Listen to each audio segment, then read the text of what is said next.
BPSC या फिर शिक्षा विभाग से मेरा बस एक ही सवाल है, और ये सवाल बस केवल एक मेरा नहीं होना चाहिए। ये सवाल आप सभी का होना चाहिए बीपीएससी और शिक्षा विभाग से। और वो सवाल ये है कि कॉम्पिटिटिव एग्जाम का मतलब होता क्या है। आप जानते हैं कि पहले बिहार में नियोजन होता था शिक्षकों का, लेकिन बीच में यह फैसला आया कि अब बीपीएससी जो है यानी आयोग जो है वह टीचरों को रिक्रूट करेगा, यानी कि उनकी बहाली करेगा कॉम्पिटिटिव एग्जाम लेकर।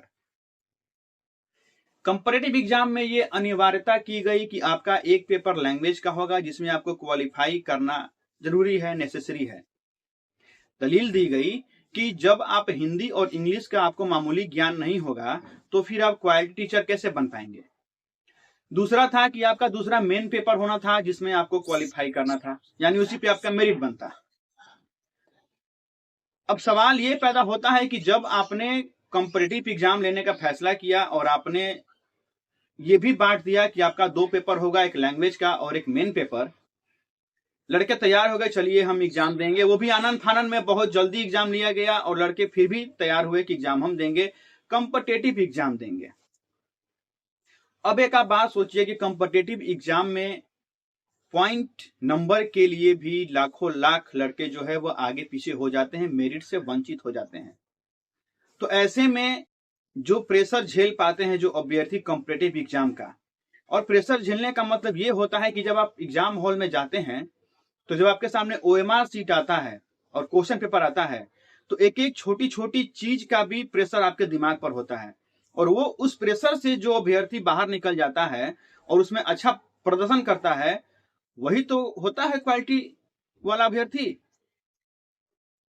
तो अपने ओएमआर में अपना रोल नंबर से लिखने से लेकर अपना क्वेश्चन का आंसर जो है उसको रंगने से लेकर सारा चीज फैक्टर होता है कि आप कितने ज्यादा प्रेशराइज फील कर रहे हैं अपने एग्जाम सेंटर में। और उस प्रेशर से जो लड़का उभर जाता है वही आगे बढ़ता है और वही जो है वह अपना जॉब को सुनिश्चित कर पाता है, एक सीट को सुनिश्चित कर पाता है। बीपीएससी टीआरई 1 में आपने देखा कि सीट इतना ज्यादा था, लगभग 1,80,000 सीट था। उस सीट में ज्यादा से ज्यादा सीट भरने के लिए गवर्नमेंट ने क्या किया, जो लड़के अपना ओएमआर सीट में गलती करके आए थे, जो रोल नंबर सही से नहीं भर पाए थे, जो अपना बुकलेट का सीरीज जो है अच्छे से नहीं भर पाए थे, उनका भी सुधार कर, मैनुअली सुधार कर उनको पास कराया गया ताकि ज्यादा से ज्यादा सीट जो है वह भरा जा सके। वहीं आप बीपीएससी टीआरई 2 में देखिए, बीपीएससी टीआरई 2 में अब आदेश दे दिया गया है कि अब आपका मैनुअली चेक नहीं होगा, जिसने गलती कर दिया वो गलती कर दिया, अब उसको मैनुअली चेक नहीं किया जाएगा, वो अब बाहर हो जाएगा। थोड़ा सा भी गलती यानी कि आपको बाहर। ऐसा दोहरी नीति क्यों आखिर? कॉम्पिटिटिव एग्जाम जब है तो आपको पहले राउंड में भी बीपीएससी टीआरई 1 में भी आपको नहीं सुधारना चाहिए था, क्योंकि सुधारने मात्र से बहुत सारे ऐसे छात्र अपना नौकरी पाने से वंचित रह गए थे जिन्होंने सारे अपना ओएमआर सीट भी सही से रंगा था, अपना आंसर सीट भी सही से रंगा था, लेकिन उनको थोड़ा कम नंबर आ रहा था। लेकिन वैसे छात्र जिनका नंबर ज्यादा आ रहा था लेकिन वो अपना ओएमआर सीट रंगने में गलती कर दिए थे, उनका ओएमआर सुधार कर आपने उनको मौका दे दिया, उनका मेरिट में नाम आ गया। और जो अपना पूरा सही किए थे लेकिन उनका थोड़ा सा कम नंबर था, उनका नाम मेरिट नहीं आ पाया, वो वंचित रह गए। क्या ये होता है कॉम्पिटिटिव एग्जाम का मतलब? कॉम्पिटिटिव एग्जाम का मतलब होता है कि जो सारे प्रेशर को झेल कर और जो अच्छा प्रदर्शन करे वही होता है असली कॉम्पिटिटिव एग्जाम देने वाला, और वही होता है असली हकदार उस सीट के लिए। आपने एक कहावत सुनी होगी, slow and steady win the race. ये पहले जमाने की बात थी जब आप कछुआ और खरगोश का कहानी सुना करते थे कि खरगोश तेजी से दौड़ कर गया और बॉर्डर लाइन पे सो गया, और फिर कछुआ जो है वह धीरे धीरे जाता है और बॉर्डर लाइन को क्रॉस कर जाता है और वो जीत जाता है।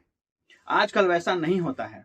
आजकल आप धीरे धीरे अपना आराम से भी काम कीजिएगा, सोच समझ कर काम कीजिएगा, लेकिन जो तेज है, जो कितना भी गलती कर दे और वो बॉर्डर लाइन पर जाकर सो भी गया है तो फिर भी उसको यहाँ पर हमारा आयोग जो है वह उसको ढकेल कर पार करवा देगी कि आप पार हो जाइए, क्योंकि आप बहुत तेज दौड़ने वाले हैं। भले ही आप कितना भी सारा गलती कर दें, लेकिन जो सही सही करके आ रहा है और धीरे धीरे करके आ रहा है वो उसको मौका नहीं मिलेगा, वो पीछे ही रह जाएगा।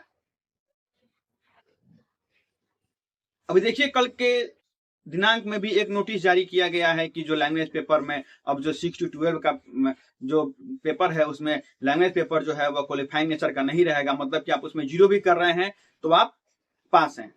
अब सोचिए बहुत सारे अभ्यर्थी ऐसे हैं जिनका 80 से 85 से 90 नंबर आ रहा है लेकिन वो लैंग्वेज पेपर में फेल है, और ऐसे बहुत सारे अभ्यर्थी हैं कि जिनका 65 से 70 नंबर आ रहा है लेकिन वो लैंग्वेज पेपर में पास हैं।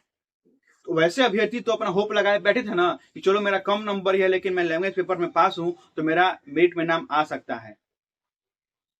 ये खबर उन लोगों के लिए अच्छा साबित हो सकता है कि जो लैंग्वेज पेपर में फेल हैं लेकिन उनका मेन पेपर में 80 से 85 आ रहा है, वो तो इस फैसले से खुश होंगे ही।